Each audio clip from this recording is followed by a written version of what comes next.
ओम शांति। आज के आमरा जानबो मानुषेर जीवन चक्र और देवतादेर जीवन चक्र। प्रथमत एटा तो आमरा जानी जे देवताराओ मानुषई छिलो, शुधु तादेर मध्य दैवी गुण छिलो ताई तादेर देवता बला हय। और सेई देवताराई जखन जन्म मृत्यु चक्रे आस्ते आस्ते धीरे धीरे सत्य त्रेता दापर कलि এইভাবে পরপর এই সৃষ্টি চক্রে জন্ম মৃত্যু নিতে থাকে, তখন ধীরে ধীরে তাদের মধ্যে দৈবী গুণ হারিয়ে যায়। তাই দাপর যুগ থেকে তখন আমাদের আর দেবতা বলা যায় না, তখন মানুষই বলা হয়। তো এখন একটা মানুষের জীবনচক্রে প্রথমে কি থাকে? प्रथमे हय शैशव बा बाल्यकाल, जे समय धीरे धीरे तार शरीर बृद्धि पेते थाके।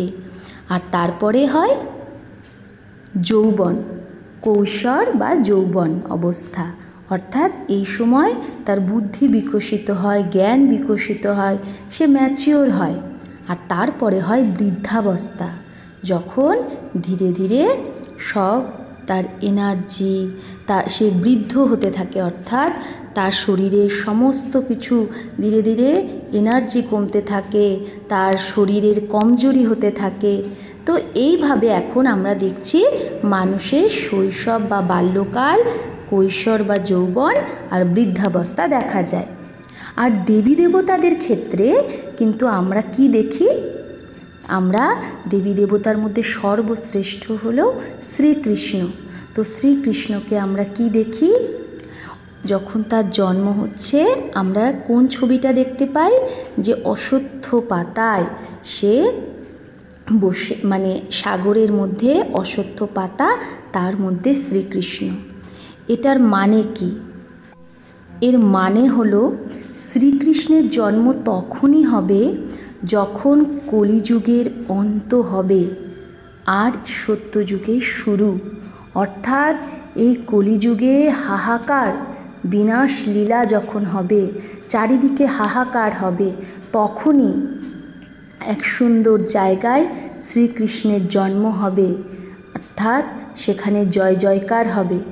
তাই সেখানে দেখাচ্ছে সাগরের মধ্যে সেই অশ্বত্থ পাতা, অর্থাৎ চারিদিকে এই তমপ্রধান দুনিয়ার বিনাশের মধ্যেও সেই সুন্দর জায়গা যেখানে তমপ্রধানতা স্পর্শ করতে পারবে না, যেখানে পবিত্রভাবে শ্রীকৃষ্ণের যোগ বলের দ্বারা জন্ম হবে। আর শ্রীকৃষ্ণকে দেখায় কি? তারপরে বাঁশি বাজাচ্ছে। তো শ্রীকৃষ্ণ তো রাজকুমার, সর্বশ্রেষ্ঠ রাজকুমার, সমস্ত দেবতাদের মধ্যেও শ্রেষ্ঠ। তাহলে যে রাজকুমার বিশ্বের মালিক হবে, সে কি কখনো ওপেনলি সবার সামনে বাঁশি বাজাতে পারে? এখনকার দিনেও আমরা দেখি যে এখন তো রাজার রাজত্ব নেই, কিন্তু এখন যারা আমাদের দেশ চালায়, রাজ্য চালায়, যাদের ওপর দায়িত্ব আছে, বড় বড় মন্ত্রী, তারাও কিন্তু ওপেনলি ঘুরে বেড়াতে পারে না। তাদেরও কিন্তু বাড়িতে প্রোটেকশান থাকে, এবং বাড়ি থেকে যখন তারা বাইরে বেরোয় তখন কিন্তু তাদের গাড়ি থাকে, গাড়ির সামনে পেছনে কিন্তু কি থাকে? সিকিউরিটি থাকে, তাই না? তো এটাই তাদের শোভা পায়। একজন মন্ত্রী তো এমনি রাস্তায় তার ইচ্ছে থাকলেও সেইভাবে জনসাধারণের সামনে যেতে পারবে না হেঁটে, হ্যাঁ, ওপেনলি। তো ঠিক সেই রকম সত্যযুগে তো রাজার রাজত্ব। তো সত্যযুগে ভালে সিকিউরিটির কোনো দরকার নেই, কারণ সেখানে কোনো চোরি ডাকাতি গুন্ডাবাজি এগুলো কিছু হবে না। কিন্তু একটা সিস্টেম থাকে না, যে রাজা সবসময় অন্দরমহলেই থাকে, সেও যখন বেরোয় তখন তার আগে পিছে তার অনেক প্রজারা, তার অনেক একটা নির্দিষ্ট সীমারেখার মধ্যে, শৃঙ্খলার মধ্যে দিয়ে তাকে চলতে হয়। ঠিক সেরকম সত্যযুগে যখন শ্রীকৃষ্ণ জন্মাবে আর শ্রীকৃষ্ণের যে আমরা বাঁশি বাজা অবস্থা দেখি, তো যদি সে বাঁশি বাজায়ও সেটা সে সবার সামনে বাজাবে না, সে খেলবে তাদের সাথেই যারা রাজকুমার হবে, রাজকুমারী হবে। কারণ এখনকার দিনেও আমরা দেখি প্রত্যেকের ক্লাস আছে একটা, যারা ধনবান তারা তাদের ছেলে মেয়েকে সেই রকম স্কুলেই ভর্তি করায়, যারা একটু মিডিওকার তারা কি সেরকম স্কুলেই ভর্তি করায়। তো ঠিক সেই রকম সত্যযুগেও কিন্তু আমরা এটা জানি যে সত্যযুগে রাজা যারা হবে অর্থাৎ তাদের সন্তানরা যে স্কুলে পড়বে, প্রজাদের সন্তান কিন্তু অন্য স্কুলে পড়বে, ওখানে প্রত্যেকের স্কুলও আলাদা হবে। আর রাজকুমার রাজকুমারীরা অন্য রাজার সন্তানদের সাথেই খেলা করবে, রাজকুমার রাজকুমারীদের সাথে। তারা প্রজার যে সন্তান তাদের সাথে খেলবে না, প্রজার যারা সন্তান হবে তারা প্রজার সন্তানদের সাথেই খেলবে। ওখানেও সব কিছু এইভাবে ভাগ করা থাকে। ওখানে রাজা পুষ্প বিমানে যে পথে যাবে, প্রজা কিন্তু অন্য পথে যাবে। তো এইরকমভাবে সিস্টেম আছে ওখানে। আমরা যে দেখি শ্রীকৃষ্ণ গরু চড়াচ্ছে, তো রাজা কখনো গরু চড়ায় না, গরু চড়ানোর জন্য তো অন্য লোক আছে, তাই না? তো এইটা আমরা আধ্যাত্মিক রহস্য যদি জানি, বুঝতে পারি যে এখানে গরু মানে বলা হয়েছে যে আমরা সবাই এখন আত্মারূপী গরু। আমরা কি খাচ্ছি? জ্ঞানরূপী ঘাস খাচ্ছি। কার কাছ থেকে? শিব বাবার কাছ থেকে। শিব বাবা কার শরীরের মাধ্যমে এই জ্ঞান আমাদের শোনাচ্ছে? যে আত্মা শ্রীকৃষ্ণ ছিল, সেই অন্তিম জন্মে ব্রহ্মা হয়ে যায়, তার শরীর তার তন দ্বারাই শিব বাবা তার মুখকে ইউজ করে এই জ্ঞান প্রত্যেককে দিচ্ছে। তাই তার সেই মুখকে বলে গৌমুখ। অর্থাৎ সেই গৌমুখ দ্বারাই শিব বাবা পরমাত্মা আমাদেরকে জ্ঞান ঘাস খাওয়াচ্ছে। আর সেটাই আমরা ভক্তিতে কি দেখিয়ে দিয়েছি, যে শ্রীকৃষ্ণ গরু চড়াচ্ছে। বাস্তবে একজন রাজার গরু চড়ানোর কোনো দরকারই নেই। দেখায় শ্রীকৃষ্ণ বাঁশি বাজিয়ে সমস্ত গোপীদের কি করেছে? আকর্ষণ করেছে। কিন্তু এরকম না, পরমপিতা পরমাত্মা শিব বাবা সেই শ্রীকৃষ্ণের আত্মা যে অন্তিম জন্মে ব্রহ্মা হয়ে গেছে, তার দ্বারা যে জ্ঞান মুরলি শোনাচ্ছে সেটাই হলো বাঁশি। আর সেই জ্ঞান মুরলি অর্থাৎ জ্ঞান বাঁশির টানে আমরা অর্থাৎ ভাইরা গোপ, বোনরা গোপী, এই গোপীরা দূর দূর থেকে ছুটে আসছি। আর সেই সুন্দর অতীন্দ্রিয় সুখের অনুভব করছি, যে সুখ আমরা ইন্দ্রিয় দ্বারা বর্ণনা করতে পারি না। আমরা এই পরমাত্মার জ্ঞান শুনে এই রকম রসের অনুভব করছি। আর সেটাই আমরা দেখিয়ে দিয়েছি যে শ্রীকৃষ্ণ সেই বাঁশি বাজিয়ে কী করেছে? সব গোপীদেরকে আকর্ষিত করেছে। এখানে শ্রীকৃষ্ণ বাঁশি বাজায়নি, ওটা কাঠের বাঁশি না, এটা হলো জ্ঞানের মুরলি বা জ্ঞানের বাঁশি, যেটা শিব বাবা বাজাচ্ছে। আর এটাকে বলে সেই বীণ। যেরকম বীণ বাজিয়ে সাপকে ধরে, ঠিক সেরকম আমরা আত্মারাও যারা দেবতা ছিলাম, যারা এখন আর নিজেদের দেবতা বলতে পারছি না, শুধু মানুষ আমরা নিজেকে বলছি।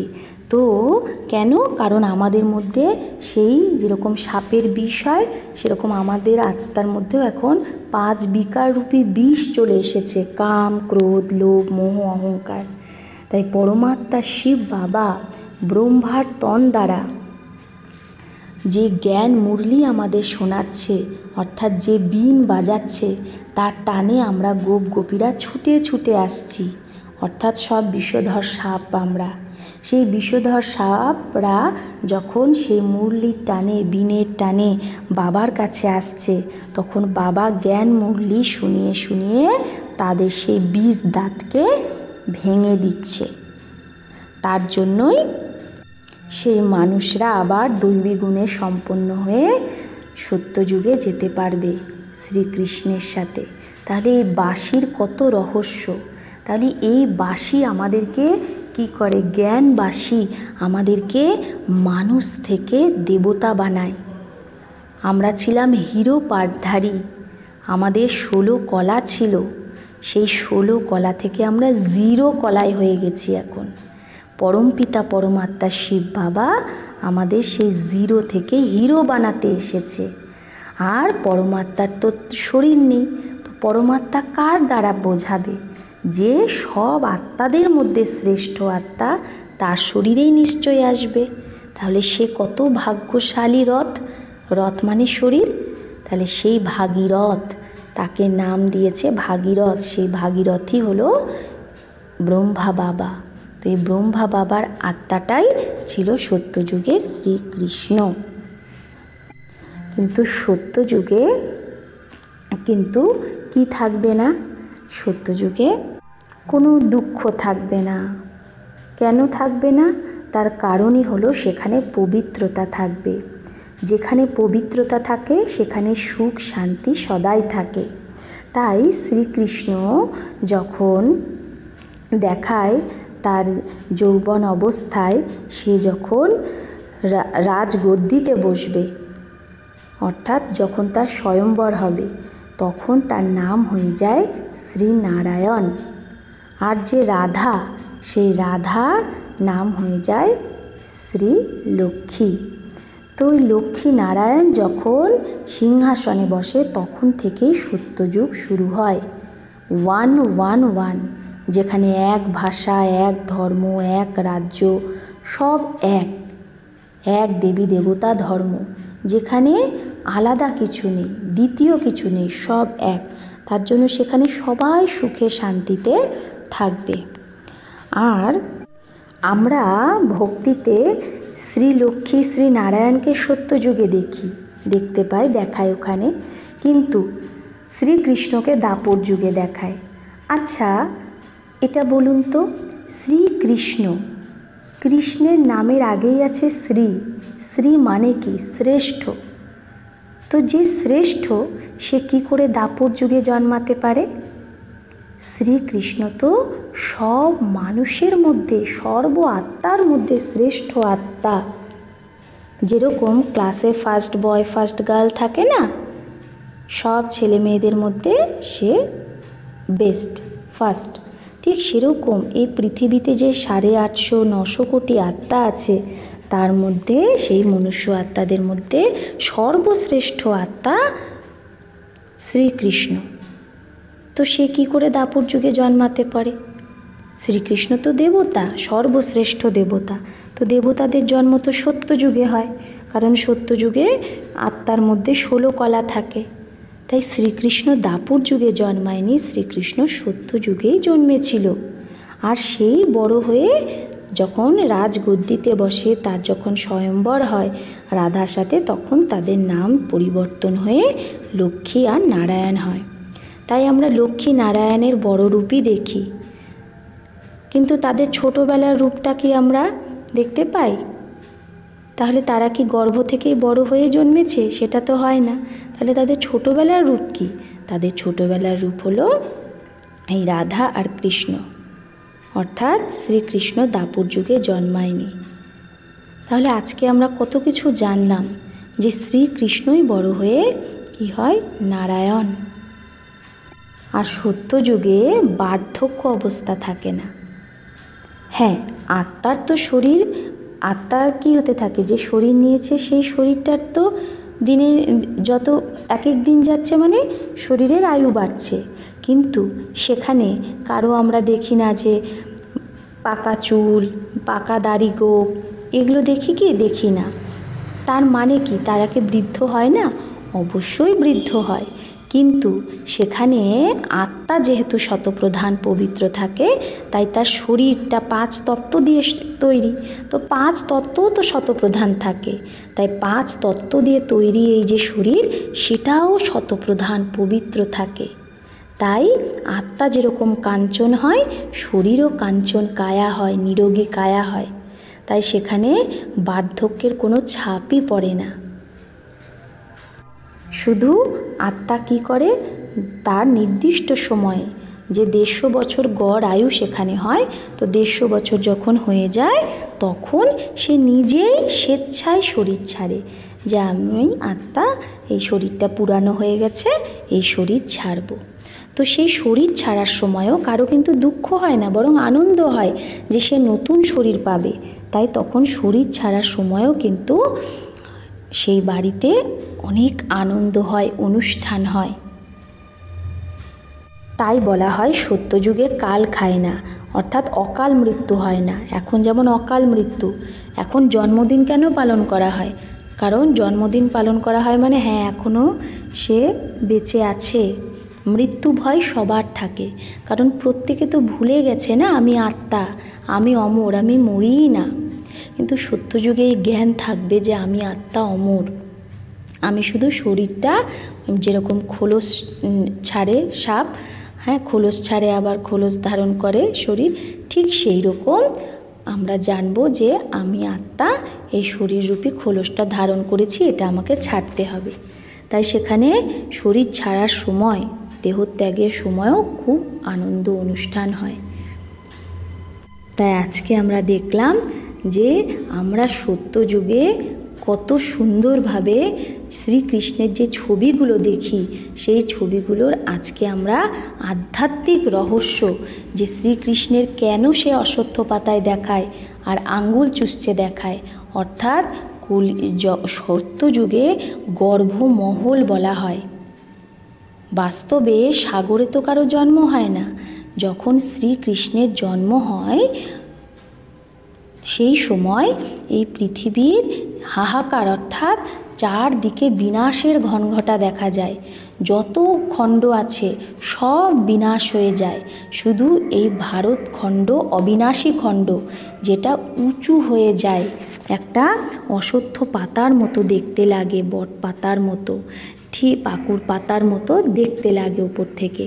তার জন্যই দেখায় যে সে অশ্বত্থ পাতায় জন্মেছে, আসলে সে তো গর্ভে জন্মেছে। আর আঙ্গুল চোষার মানে হচ্ছে যে গর্ভমহল সেখানে, অর্থাৎ গর্ভে কোনো কষ্ট হয় না, গর্ভে সুখ হয়। তাই সত্যযুগে বলা হয় গর্ভকে মহল। আর দাপর যুগ থেকে গর্ভ হয়ে যায় জেলের মতো কষ্ট। তাই সেখানে আত্মা কী করে, যখন শরীর নেয়, গর্ভে থাকে দাপর যুগ থেকে, তখন কষ্ট পায়, উল্টো হয়ে থাকে, আর ভগবানকে বলে 2 হাত জড়ো করে যে ভগবান আমাকে এই গর্ভ জেল থেকে উদ্ধার করো। যখন কি হয়, তখন পরমাত্মা তাকে দেখায় তুমি এই ভুল করেছো, সে বলে আমি আর করব না। তারপরে যখন সে ভূমিষ্ঠ হয়, অর্থাৎ গর্ভ থেকে বের হয়, তখন কিন্তু আবার সে ভুলে যায় সে কি প্রতিজ্ঞা করেছিল, আবার পাপ করতে থাকে। তাই এই দাপর কলিতে আমাদের জন্ম কি হয়, অনেকবার হয়, বারবার শরীর ছাড়ি, মৃত্যু হয়, আবার জন্ম নিই, এই করে দাপর যুগে 21 বার আর কলিযুগে 42 বার আমাদের এই জন্ম হয়।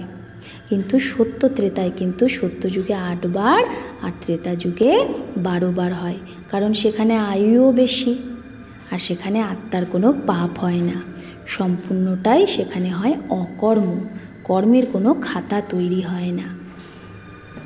আচ্ছা, আজকে আমরা শ্রীকৃষ্ণের ব্যাপারে অনেক কিছু জানলাম, সত্যযুগের ব্যাপারে এরপরে আরও অনেক কিছু জানব। ওম শান্তি। আর আপনারা যদি আরও কিছু জানতে চান যে সত্যযুগে আমরা কিভাবে ছিলাম, সত্যযুগে আমরা কিভাবে যাব, তাহলে সেই সত্য জ্ঞানটা আপনাদের শুনতে হবে। সত্য জ্ঞান মানে আমি কে আর আমার পিতা কে, আর এই সত্য জ্ঞান একমাত্র শিব বাবাই শোনাতে পারে।